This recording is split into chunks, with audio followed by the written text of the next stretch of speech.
Hello, 8th graders. Mr. Hescock's back talking to you with my physical science kids. Chapter 8 is all about properties of solutions. So before we start, we need to define what a solution is. A solution is a homogeneous mixture, meaning they're all the same size particles mixed evenly throughout.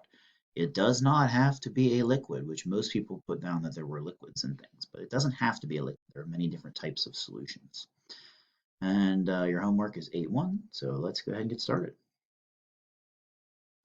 So I ask all the time, what do you think of when you think of a solution? And almost everybody tells me some sort of liquid.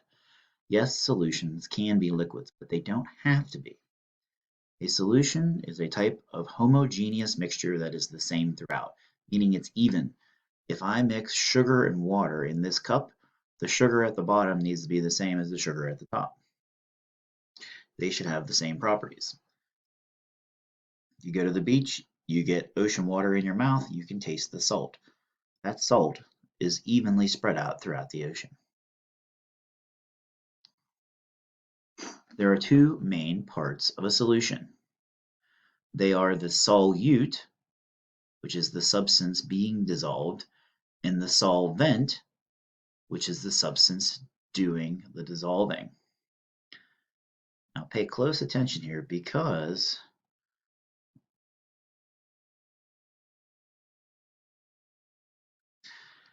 here's the key to this. A solvent is always whatever is in the greatest amount. It's the most. The solute is a smaller word, so it is the lesser substance. Solvent is bigger.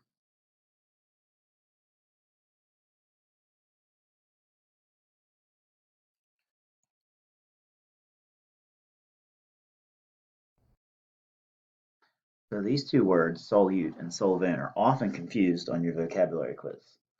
So solution is the total mixture of two substances, one being greater, one being less.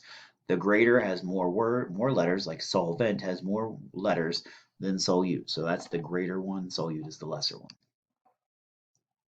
So there's the ocean. The solvent in the ocean is the water. The solute is all of the salt and other types of minerals dissolved. This is brass. Brass is made from tin and copper. This is actually a solid solution, what we eventually will call an alloy. Everybody loves sweet tea. So in this, you have the tea, you have the water, and you have a high amount of sugar. That actually, the sugar in the tea are the solutes, the water is the solvent. This is fog. We have this quite a bit. Fog is actually, the solution is air. Or the fog is the solution, excuse me. The air is the solvent, the water is the solute. Those are water droplets suspended in air. There are three types of solutions and three phases. So you have a gas solution, like fog's probably the easiest one, or air itself is a solution of many different types of gases. You know, in one breath of air, you have 70+% of that breath of air is nitrogen, you have about 20% oxygen, you have some carbon dioxide and some other trace minerals in there. Not minerals, gases. There are solid solutions. I showed you the brass. Brass is what happens when you mix certain things together. You have that tin and the copper, it makes it harder. Bronze, you can have different types of gold as long as it's not 24 karat gold, and they don't sell 24 karat gold in America. It's too soft. When you add silver and nickel and copper to gold, you can reduce the number of carats. Like 18 karat gold is 75% pure gold. 14 karat gold is lesser and it just keeps going down. The softer the gold, the higher the number, the more pure it is. Alloys are metal solutions. They have to be melted to make them, but when you mix them together, you get properties of all of the metals, and sometimes you get a better property overall.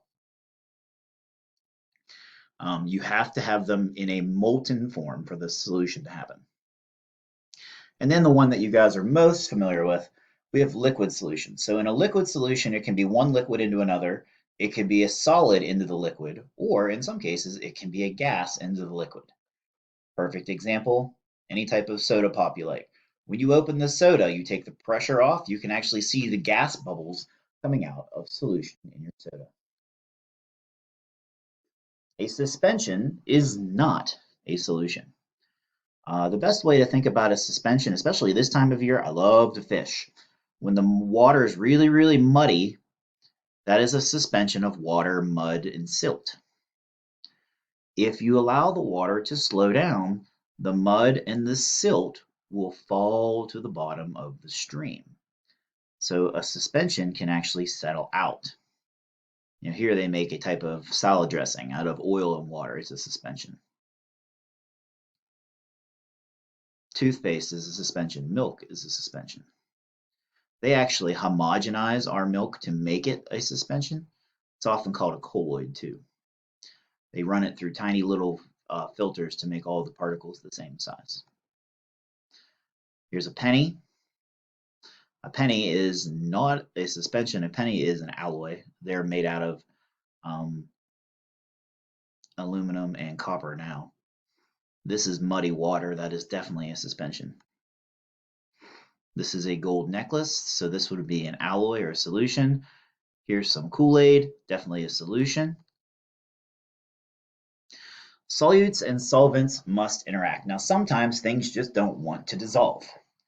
Solutes have to be soluble by the solvent you're trying to dissolve them with. Ionic solutes tend to dissolve in polar solvents, such as water.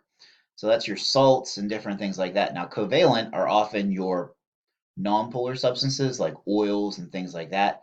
That's why we use rubbing alcohol, or you might use acetone or gasoline to pull off certain types of oils because they will dissolve the non-polar solutes. Now, one of the things that's really neat, solutions change the properties of the solvent. We use this really all the time. When we add salt to water, it lowers the freezing point. By lowering the freezing point, we can cause the ice to melt.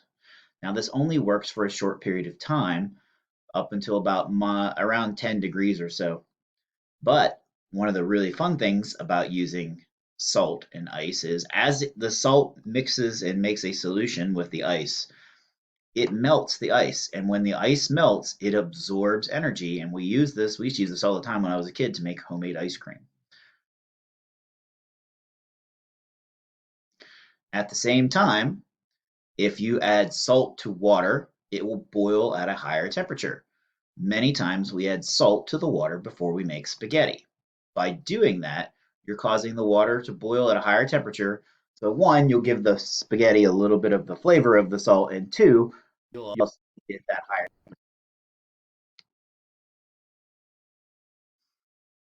So these are called colligative properties. Basically, to review there, if I add a solute to a liquid, I can cause it to freeze at a lower temperature. If I add a solute to a liquid, I can cause it to boil at a higher temperature. All right, ladies and gentlemen, that takes us to the end of Chapter 8, Section 1. Make sure you guys get your reading done, 229 to 234, and worksheet 8.1. Until next time, I'll catch you later. I'm Mr. Escox. Be good, be safe.